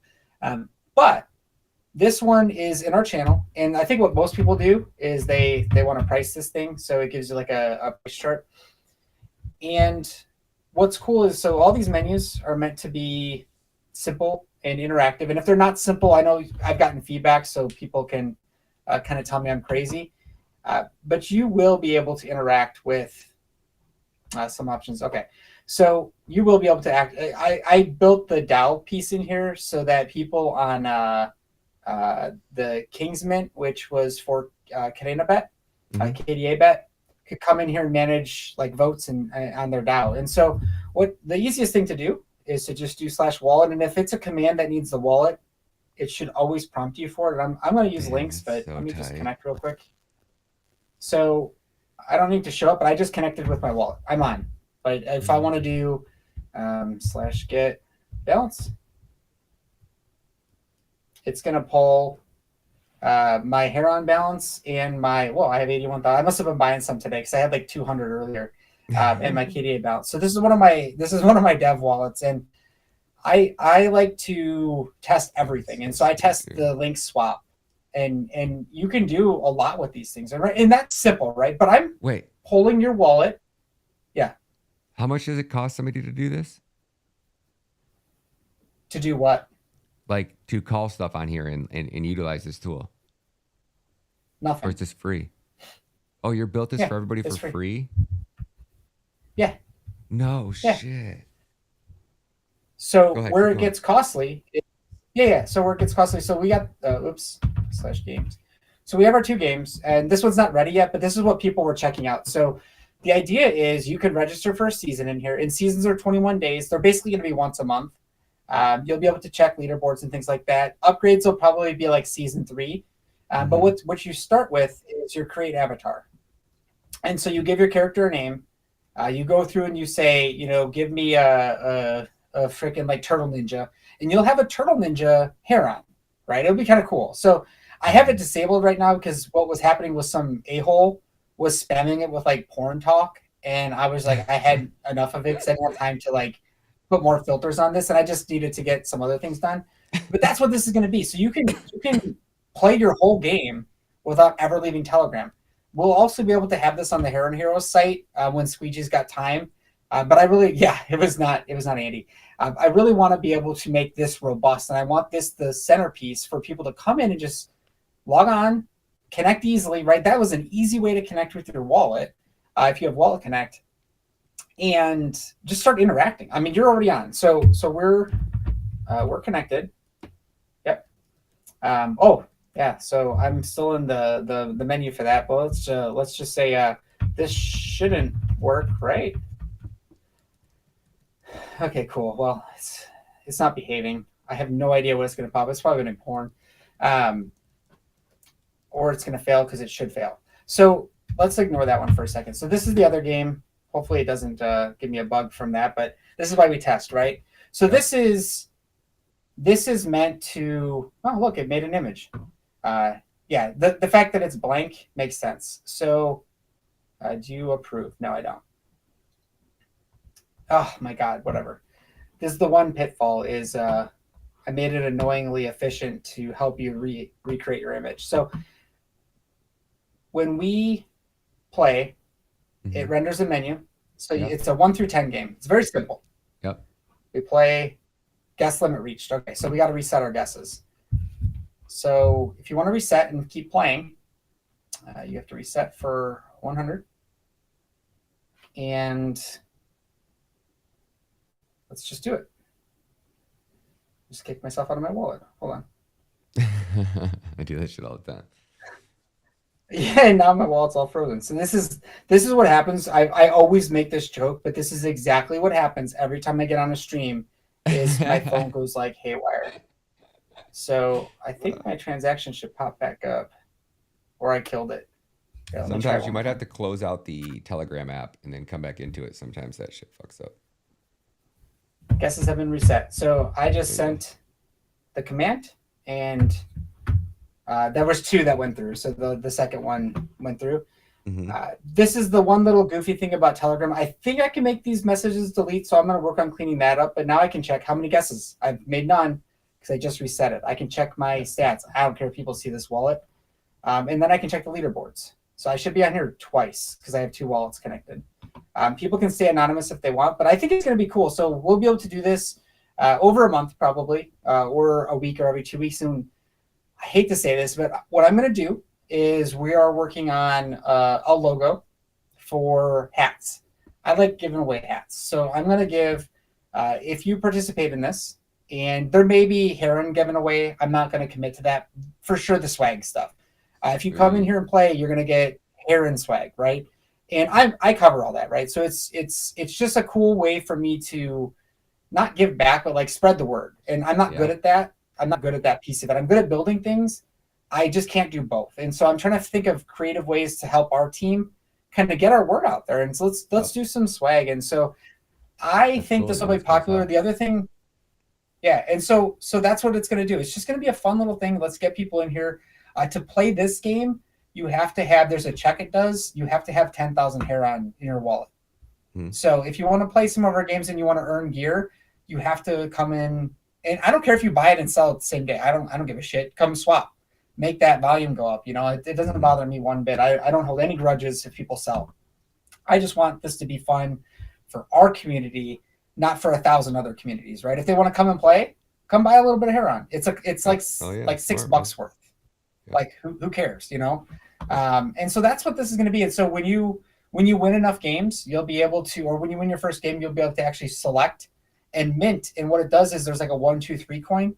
They're all unique, and it mints for actual stats from that win to the blockchain into an NFT. So it's all built in. It uses the same stuff I built for Karenai. So I'm kind of like, they're separate projects. Absolutely. So they're separate organizations, but I have a common API layer that handles all of this that I built, that I spent a lot of time building. So I can rapidly put these things together. And I think if you think about what this game does, what others have given me ideas for other games, and that's what I wanted to have happen. Like, maybe there's other things we can do. So when people come up with ideas, they're like, well, okay, I've got this great idea, but who's going to build it? Come throw it in our channel. Maybe you'll get something for it. I don't know. I hate to commit to that stuff because I always feel like I'm scamming people, but like, if I can, and it's a really crazy idea, there's some way that you will get rewarded, however that is. And so it's like, cool, let's get people in here. I don't want shit ideas. I want good ideas, right? What do people want to see? And maybe we have a game that's free to play. The Battle Royale, anybody will be able to play, but you do have to pay to mint your avatar to enter into a season. And I think that's fair. All those things have costs for me. So I want to make sure we're not doing anything reckless here. And it should be fun. We've talked to other communities about theming this. So every month, like, I'm sure it's going to be a wizard theme because Ron and I have talked about it a lot. But there's other projects. And so you may be able to use other tokens to pay for that, right? Because I support anything. And I'm a big fan of community. So I want these to be accessible to anybody in our community, whether it's Heron, whether it's other projects. And so that's what I'm trying to do. I'm trying to bridge that gap because we're too small to be fighting each other. We're too small to be competing with each other. We're competing over the same couple hundred people. So let's get those couple hundred people together. Let's get them to spread the word. Let's get a couple more people in, and then we all win, right? And that's kind of the idea of why I wanted to do Heron in the first place. So not the sexiest game, but if you realize, like, this was not easy to build, but now I have a blueprint to build a shit ton of these things. That's really, I actually think it's actually really brilliant. And I like the idea of the, like when you go to play these games, if you buy into it and you buy, like, say your $5 worth, it's almost like you're more so incentivized to hold, especially if you're going to come back and play or wait to play what's next, because by hodling your Huron, it then in theory makes the price of Huron go up, which makes it might be, what do you say, $6 now, but if it holds and price doubles, then it goes to, $12. And then it just becomes more of like a game theory. Like, okay, it becomes more of a, because the games will get better, right? Like, you're paying $6 to play that, but you're going to make better and better and better and cooler and different. And then you're going to have, as long as you have what is it, 12 Huron tokens, you can play the other games too. Or however many, 1,000 or 10,000, I mean. Yeah, I think every game you make like will be $6. required to hold a certain amount. Yep. I like that. Because I think it's cool, right? This is, look, you want to come play our games, you want to come interact, you want to do these things, I'll make the games free. And the paywall is after you've played and you want to keep going, maybe that's where it hits. But I want to be very careful because I've got like a million things going on, and I can't talk about a lot of them, but like, there's some cool stuff that I'm wrapping up right now. And once I've wrapped up, I'm going to have like 30 more hours a week. Like, people have no idea. I'm doing this on like spare time right now. Once I get that time back, there's a lot of stuff we're going to do. The token factory, luckily that's more our designer and Squeegee. We got it. We just got to reskin it, make it really, really good.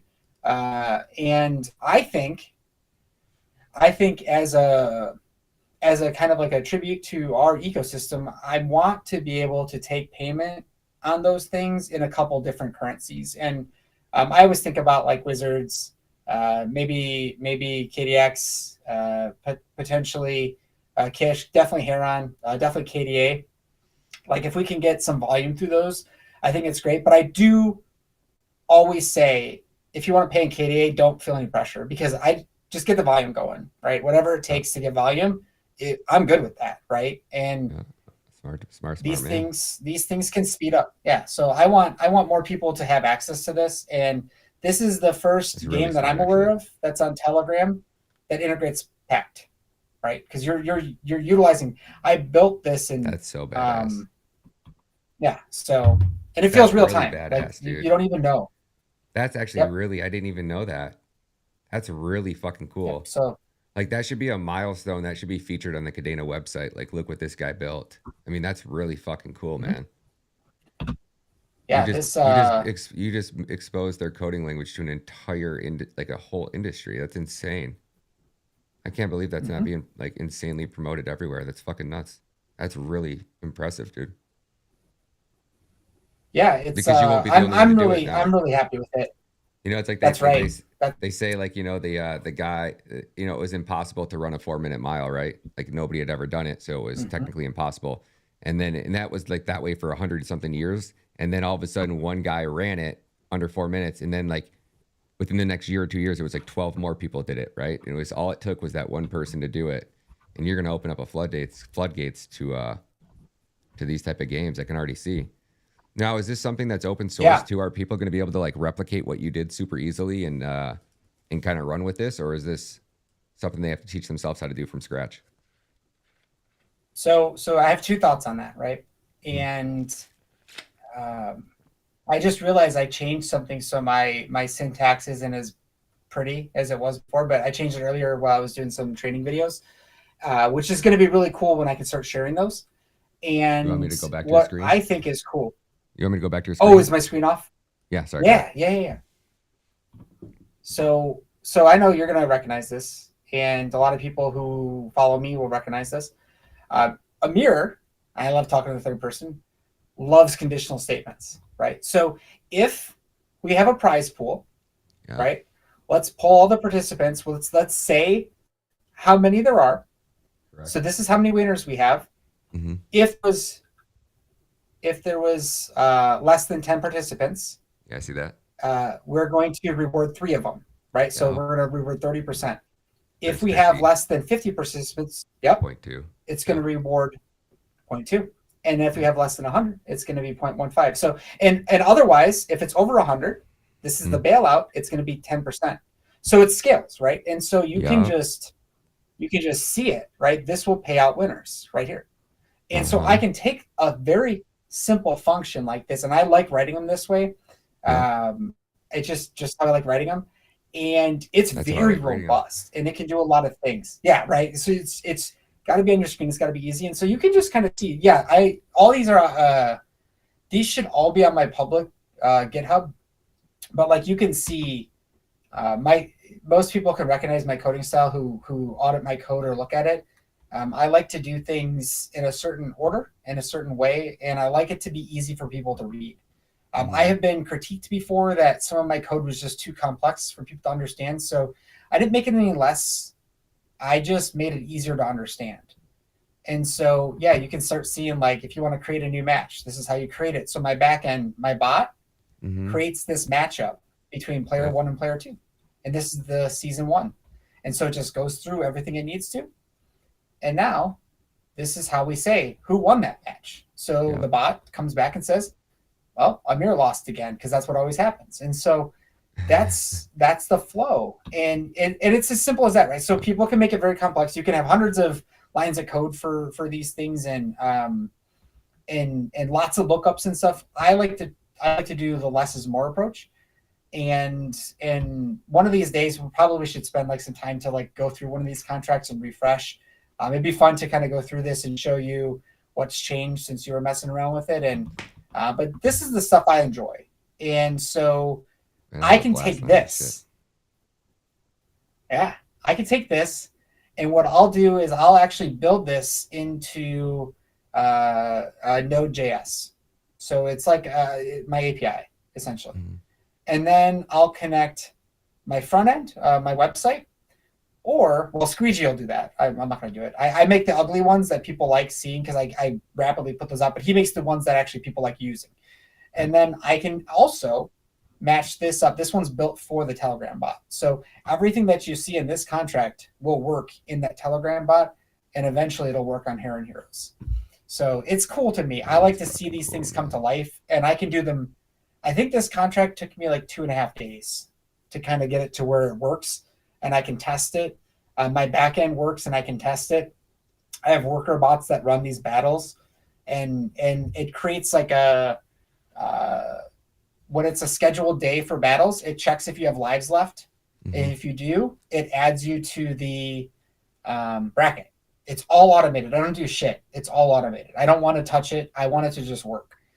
So if I go on vacation, this shit still work. Sorry for the language. I just it's past my bedtime, so I get a little. No, man, I let the hair down. Yeah, dude, this is fucking cool, man. This is really cool, man. This is like this stuff you can't just do in traditional finance. Like I could never get somebody to I like, hey, Apple, come over here and send me one of your devs and show me how that iPhone works. They would never do that. It would never happen. Like this is why I think it just like cryptocurrency changes the game for all investors, because I don't need to be a fucking brilliant genius. I don't need to go to school. I don't need to understand, I just need to sit here and just do a little research and just watch what's being built in real time. And it's all open source, so you can go verify the code. Like it's like you trust nobody, verify everything, and you could see it all. And you can't get that intel. Like when is Apple gonna? I was thinking that when Andy was on here, I was like, when is Apple ever gonna send one of their devs over here to do an interview with us? And then we're also gonna have somebody that's building dApps on Apple's App Store that's in the interview too. Like you just won't get that. It's impossible. So like, why would anybody want to just throw their money at some random Apple company when I can invest in something that I'm actually like interesting to me, right? Whether I ever play this game or not, my son might, right? So it's like, I'm cool. You're coming on my show. I'm just interested to learn about this. So I'm just supporting it because you're on the show all the time and I want to be a part of it. It's fun, man. This is cool to me. Like, this is just really cool. And I appreciate that. This will probably be one of the biggest functions I'll write. But yeah, this is what's going to be cool, Ryan. I think which probably people don't understand. And so I can gatekeep in Discord easily. I can gatekeep in Telegram easily, right? I can kick you out of our group if you don't have a Heron balance. I'm not going to do that. That would be stupid. But like, let's say we did have like a player's lounge that you have to have an NFT to join. Well, here you go. I have right here. So if you have, and I have it approved right here, but there's also a table that I'm going to read from that will say every season will have a different collection. Yeah. Dude, that's so badass. So you have to make a new NFT per season. This takes care of the payments. This takes care of everything. And what I'm going to recommend people do is I'm going to recommend people pay in KDA, and whatever rewards pop out, I want to swap them for Heron, because what that allows me to do is kind of twice burn that stuff. And it helps strengthen and solidify the I like it to have a stable price. I know some people want it to go up, they want it to go down. I'm cool with that. I don't give a shit. You do what you want. But my goal is to have this be a token where if you buy it, the bottom's not going to drop on you. It may not go up a bajillion %, right? That's in our ecosystem. I think that's reckless to try right now anyways. I hope it does for people who want it to. But I'm going to at least do things like this where I'm actively supporting a stable ecosystem. I have utility into this, and this is a way to stabilize price movement and kind of add some fun to it. And so I'm excited for this. This one needs a little bit more work still, just because it's so complex. Too, is what people don't realize too is we have a one DEX ecosystem, and I don't think anybody understands the impact that makes when you can't have DeFi traders that are trading between two DEXs. So until we literally get two rock solid DEXs that have liquidity of both assets, of all assets in Cadena's ecosystem, I think it's going to be a lot slower, because you're not going to get those pumps unless you're pulling liquidity from two locations, and then they feed off each other, and you have traders that'll arbitrage between the two exchanges, and it just creates so much more volume and so much more trading, and you'll attract bigger players because there's just twice the amount of liquidity, right? So until we get a few of those key things over here in Cadena, like you're right, it's very reckless. I mean, it'd be nuts to see a coin like Heroes have a 10x market cap of Cadenas, I don't know if that's ever happened before. Has there ever been an ecosystem where a coin in that ecosystem eclipsed the parent chain? I don't think it can. I think maybe you know what I'm saying, maybe right? It could, but no, I think it can't though. I don't think it mathematically could. It would be because funny you're as dealing hell. with Some shit. It would be funny. I think if you had like 10, supply 10, and you had a bunch of jokesters, I bet you could do it. Like something like very small supply, and you're basically rotating like millions of dollars or like amongst friends, right? And that's illegal, so don't do that. Like, please don't do that. Did you? But like, I think it'd be funny. Did you see what they did on Solana? Did you ever hear about that? I have no idea what they did over there. What did they do? Oh, bro, that was like one of the biggest, like, oh my gosh, this entire fucking industry is a scam moments from 2022. That guy built Saber Protocol, and it was like this borrowing and lending protocol, right? That created like some stable coin. So you basically had to You had to like buy in and then you staked it, right? And then it gave you this stable coin. And then you could take the stable coin over to a borrowing and lending protocol and stake that there. And it was paying you like insane high, like 25 or 50% API of another token that was from that borrowing and lending protocol. And then you could take that borrowing and lending protocol token and bring it back over to the DEX and stake that and start making rewards from the DEX coin, right? So you had a DEX coin, he had the stable coin, he had the borrowing and lending coin, right? And it created this flywheel. Solana's DeFi ecosystem last bull run was like 14 billion, 10 billion of it, right? Or it might have been 12 billion, and 10 billion of it came from this kid's Ponzi scheme. And he was like on stages at Solana events, at like EDC and all these things for Solana. And it was all this, and then like some people started asking like, dude, how like, are you this genius? How did you create this magical coin that has this, you know, like you're controlling assets worth $10 billion in TVL in the Solana ecosystem. And people just started putting two and two together. And all of a sudden it was just like this, you know, it was all fake. One person sells, man, and it's just boom. and it's crazy. Like you have these games, right? But he controlled the liquidity, right? And he wasn't really putting out a ton of coins because the only way you were getting the coins is by getting them rewarded. And then he was incentivizing the people so heavily to take those and put those in the next thing that it created this flywheel. I forget how much Solana. I think it was originally you had to put Solana in. So all these people were giving this person like all their Solana. And in return, he was printing these magic coins out of thin air. I mean, hell yeah, it's the crypto way. That's so shitty, but like, oh man, that's why like my heart stopped when we had our issue with our staker, and I'm glad it was just that because that was easy for me to deal with. And for anybody asking, still, it's the updates are done. We're just cleaning it up. I don't think any of the issues we had, and frankly, if there are any issues, they're going to come back to me anyways. So it's not like you're going to lose funds or anything like that. But I really, really don't want it to have an effing problem again. So that we take a couple extra days, I'm just not rushing it. I'm just refused. And so that's how we got ourselves in trouble in the first place, is we tried to push things a little too fast. And so we're not going to slow down, but on the smart contract side, we're going to like quadruple the time we use. We build fast, and I build extremely fast. And then I give my code to other developers who will pick it apart, and I make my revisions, and then we do that a couple of times and it's ready to go, right? And that process seems to work. And what will happen kind of in the future is some things will just take a little longer. And I think that's okay. I think that's a good, healthy lesson learned where we didn't get bit too hard. And, you know, there's got to be like a happy medium, because I want to trailblaze and I want to push. But I don't want to push our team to where anybody feels uncomfortable. And if I make them uncomfortable, I feel like I've let everybody down. And so I think what'll be interesting to see is as more people come in and kind of see what we're doing and try to emulate that, right? The token generator is going to be a free for all. I frankly, I think it's going to be up to projects. What we're going to be able to do is say, hey, look, they use this governance piece. They use this piece. So on a scale of 1 to 10, they're a 7 out of 10. I don't know what that means. You know, they could be a rug out of the gate, but at least they're doing the things, and they seem like they're taking care of what they're doing, and they're paying attention, and they wanted features that may cost like $10, right? They're adding them for people's stability. And let's say you can't remove the liquidity pool for 12 months or 6 months, right?